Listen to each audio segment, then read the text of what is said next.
पुस्तक का नाम आध्यात्मिक काम विज्ञान, पंडित श्री राम शर्मा आचार्य जी द्वारा लिखित पुस्तक का हम स्वाध्याय कर रहे हैं। ऑडियो 15। अखंड आनंद की प्राप्ति। सांसारिक भोगों में एक विचित्र आकर्षण होता है। यही कारण है कि वे मनुष्य को सहज ही अपनी ओर खींच लेते हैं।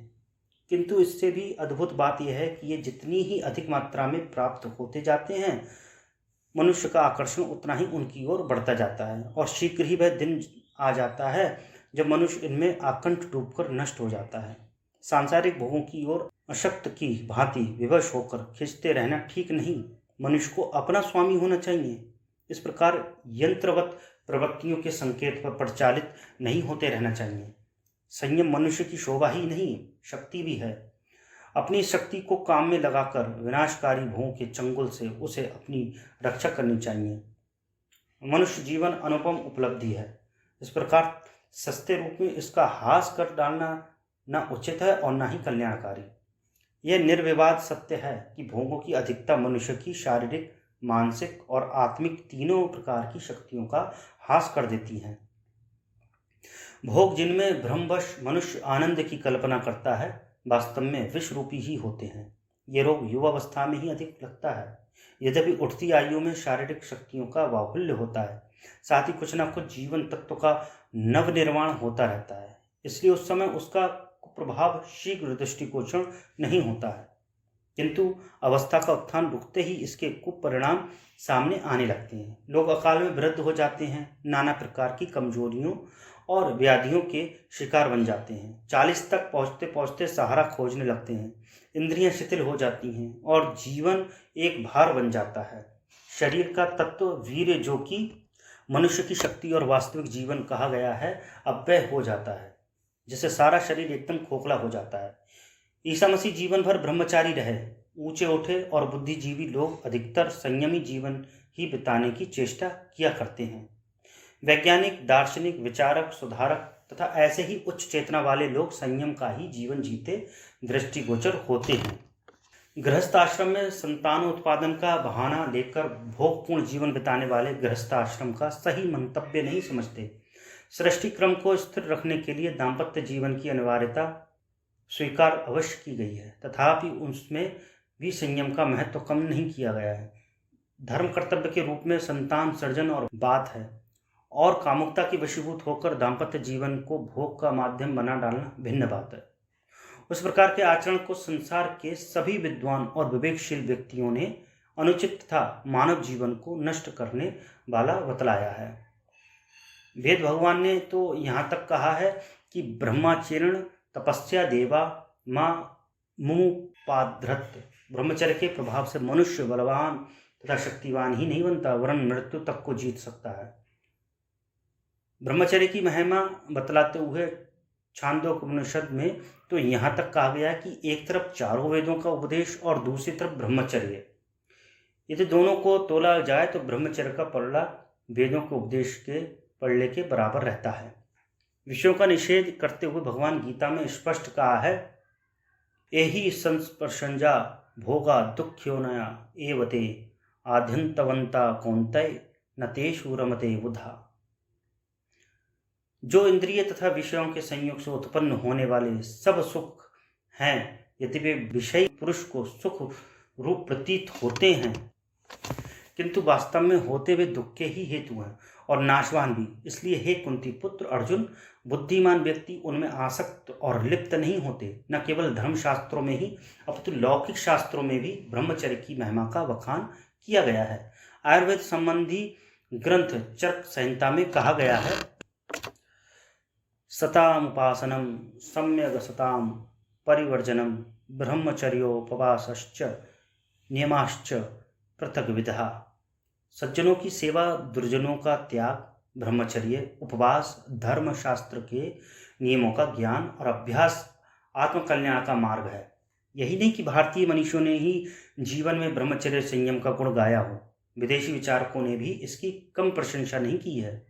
प्रसिद्ध जीव शास्त्री डॉक्टर क्राउन MD ने लिखा है, ब्रह्मचारी यह नहीं जानता कि व्याधिग्रस्त दिन कैसा होता है। उसकी पाचन शक्ति सदा नियंत्रित रहती है और वृद्धावस्था में बालकावस्था जैसी आनंद आता है। अमेरिका के प्रसिद्ध प्राकृतिक चिकित्सक डॉक्टर बेनेडिक्ट लुस्टा का कथन है, जितने अंशों तक जो मनुष्य ब्रह्मचर्य की विशेष रूप से रक्षा करता है, उतने अंशों तक वह विशेष महत्व का कार्य कर सकता है।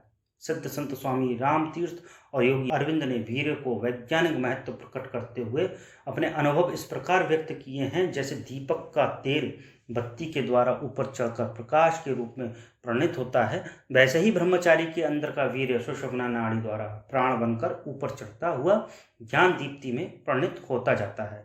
रेतस यानी कि वीर्य का जो तत्व रति करने के समय काम में लगता है, जितेंद्रिय होने से वह तत्व प्राण, मन और शरीर की शक्तियों को पोषण देने वाले एक दूसरे की महत्वपूर्ण तत्व में बदल जाता है।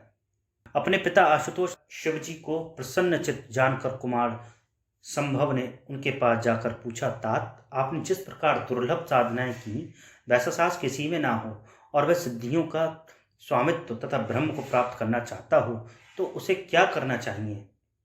वह सरल उपाय आप हमें बताने की कृपा करें। लोक कल्याण की इच्छा रखने वाले भगवान शंकर ने बताया, सिद्धे विंदो महात्ने किम ना सिद्ध्यते भूतले यस्य प्रसादाना महिमा ममाप्त्यादर्शो भवेत।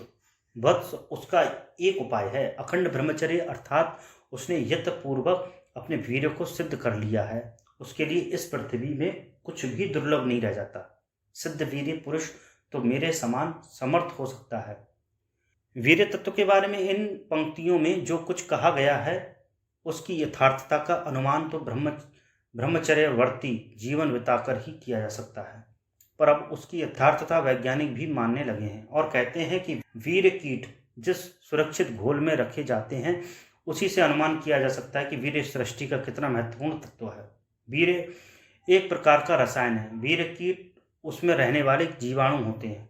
वीर्य में तरल पदार्थ 75% जल, 5% फास्फेट ऑफ लाइम, 4% चिकनाई, 3% प्रोटीन ऑक्साइड तथा शेष भाग फास्फेट, फास्फोरस, सोडियम क्लोराइड आदि पदार्थ होते हैं।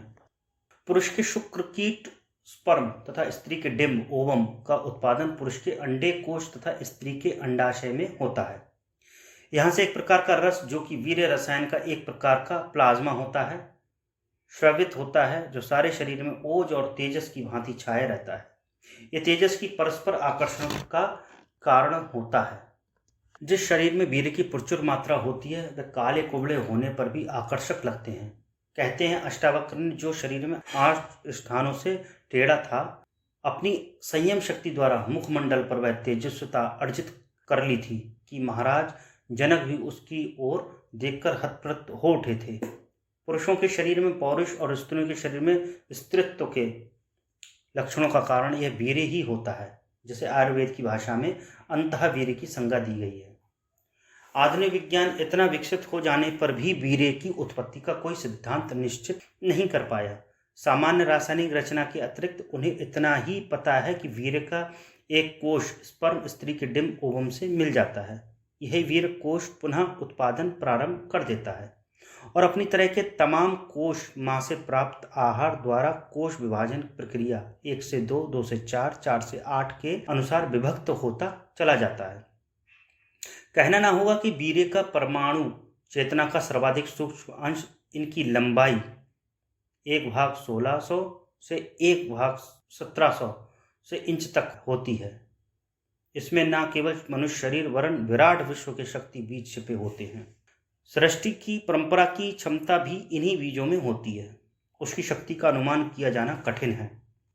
प्राचीन काल के योगियों ने अपनी सूक्ष्म दृष्टि से बिना किसी वैज्ञानिक तंत्र के महत्वपूर्ण जानकारियां प्राप्त की थी। आज वह विज्ञान द्वारा सही सिद्ध होती हैं। उदाहरण के लिए वही वीर्य कोश जो स्त्री के अंडे में पहुंचा था, गर्भधारण के बाद जब विकसित होना प्रारंभ करता है तब वे बीज कोश मस्तिष्क में ही संचय होते हैं, क्योंकि गर्भ में संतान का सिर नीचे की ओर होता है। जन्म के समय 10 रत्ती वीर्य बालक के ललाट में होता है, ऐसा भारतीय तत्वदर्शियों का मत है। यही कारण है कि बच्चा विशुद्ध परमहंस जैसी प्रकृति का विशुद्ध आनंदवादी, निश्चिंत और केवलो अहम होता है। 9 से 12 वर्ष तक वीर्य शक्ति भौहों से उतरकर कंठ में आ जाती है। प्रायः इसी समय बच्चे के स्वर में भारीपन और कन्याओं के स्वर में सुरीलापन आता है। अभी तक लगभग दोनों की ही ध्वनि एक जैसी होती थी। अब बच्चे के स्वर में पुरुषोचित लक्षण झलकने लगते हैं। इस आयु में वीर्य में विपरीत लिंग का आकर्षण पैदा होने लगता है। अतः बालक बालिकाओं का संपर्क अलग अलग कर दिया जाना चाहिए। आज की सहशिक्षा तो इस दृष्टि से बच्चों के जीवन में कुठाराघात जैसा है। परस्पर समीपता के कच्चा वीर्य मंथन प्रारंभ कर सकता है, जिसके कारण युवकों को जीवन भर स्वपन दोष, वीर्यपात और शीघ्र स्खलन बीमारियां लद जाती हैं, जो न केवल उसे स्वास्थ्य की दृष्टि से वरन मानसिक दृष्टि से भी हीन बना देती हैं। 11 से 16 वर्ष तक की आयु में वीर्य मेरुदंड से होता हुआ उपस्थ की ओर बढ़ता है और धीरे धीरे मूलाधार चक्र में अपना स्थान बना लेता है। काम विकार पहले मन में आता है, इसके बाद तुरंत ही मूलाधार चक्र उत्तेजित हो उठता है। उसके उत्तेजित होने से वह सारा ही क्षेत्र जिसमें कि कामेंद्रिय भी सम्मिलित होती हैं उत्तेजित हो उठती हैं। ऐसी स्थिति में ब्रह्मचर्य संभालना कठिन हो जाता है। 24 वर्ष तक की आयु में यह वीर्य मूलाधार चक्र में से सारे शरीर में इस प्रकार व्याप्त हो जाता है जैसे यथा पयसी सर्पयस्तु गूढ़यश्चो रसो यथा एम ही सकले काय शुक्रम तिष्ठति देहिनाम। अर्थात जिस प्रकार दुग्ध में घी, तिल में तेल, ईख में मीठापन तथा काष्ठ में अग्नि तत्व सर्वत्र विद्यमान रहता है, उसी प्रकार वीर्य सारे शरीर में व्याप्त रहता है। यदि 25 वर्ष की आयु तक आहार विहार को दूषित नहीं होने दिया गया और ब्रह्मचर्य खंडित ना हुआ तो इस आयु में शक्ति की मस्ती और विचारों की प्रफुल्लता देखते ही बनती है। ऐसे बच्चे प्रायः जीवन भर स्वस्थ रहते हैं। काम विकार से घिरे बच्चों को दमित वासना का संकट हो सकता है। जिस बालक के मस्तिष्क में मात्र भाव रहा, काम वासना प्रदीप्त नहीं होने पाई, उसे दमित वासना की तो कल्पना नहीं आएगी, वरन ऐसा सोचने वाले उसके सम्मुख कीट तत्व जैसे हीन बुद्धि लगेंगे। प्रफुल्लता, मानसिक उन्मुक्तता, साहस, निर्भयता, वाक विनोद का अपने आप में उतना आनंद है जितना संभोग में। संभोग का आनंद तो थोड़ी देर तक का है, पर यदि वीर्य अच्छी तरह शरीर में बच गया है तो वह आनंद जीवन के हर क्षेत्र में उत्साह और सफलता के रूप में सर्वत्र लिया जा सकता है। उपस्थ में आए स्थूल वीर्य को ऊर्ध्व रेता बनाकर पुनः उसी ललाट में लाना जहां से वह मूलाधार तक आया था, योग विद्या का काम है। कुंडलिनी साधना में विभिन्न प्राणायाम साधनाओं द्वारा सूर्य चक्र की ऊष्मा और प्रज्वलित कर ईंधन बनाकर इस वीर्य को पकाया जाता है और इस सूक्ष्म शक्ति का रूप दिया जाता है। तब यह फिर उसकी प्रवृत्ति ऊर्ध्वगामी होकर मेरुदंड से ऊपर चढ़ने लगती है। साधक उसे क्रमशः अन्य चक्रों में ले जाता हुआ फिर से ललाट में पहुंचाता है। शक्ति बीज का मस्तिष्क में पहुंच जाना और सहस्रार चक्र की अनुभूति कर लेना ही ब्रह्म निर्वाण है। ऐसे व्यक्ति को ही भगवान शिव ने अपने समान सिद्ध और पूर्ण योगी बताया है। कठिन योग साधना न करने पर भी जो लोग वीर्य को अखंड रख लेते हैं, वे अपने अंदर शक्ति का अक्षय भंडार अनुभव करते हैं और कुछ भी कर सकने की क्षमता रखते हैं। प्रज्ञावान आत्माएं उसके लिए गर्भधारण के समय से सचेष्ट रहती हैं और वीर्य को अधोमुखी नहीं होने देकर उसे ऊर्ध्वगामी बनाने का प्रयत्न करती रहती है। सामाजिक कर्तव्यों के पालन द्वारा भी ऐसा संभव है, पर उसके लिए आज की पारिवारिक परिस्थितियों से लेकर शिक्षा पद्धति तक में परिवर्तन करना पड़ेगा। वीर्य सृष्टि का मूल उपादान है, उसकी सामर्थ्य समझना चाहिए, उसकी रक्षा की जानी चाहिए तथा ऊर्ध्व रेता के लाभों से लाभान्वित होकर मनुष्य की यथार्थता को समझना और पाना चाहिए। जो अपने वीर्य की रक्षा कर लेते हैं, एक भी बूंद बर्बाद नहीं होने देते थे। वे कोई भी इच्छा करें कभी अधूरी नहीं रह सकती, भले ही उसे लोग योग सिद्ध समझें, पर यह सब सिंथ बिंदु का चमत्कार, यह शक्ति और सिद्धि ही हमें समर्थ और अपराजय बना सकती है और कोई दूसरी शक्ति नहीं। अखंड आनंद की प्राप्ति इसी से संभव है। समाप्त। धन्यवाद।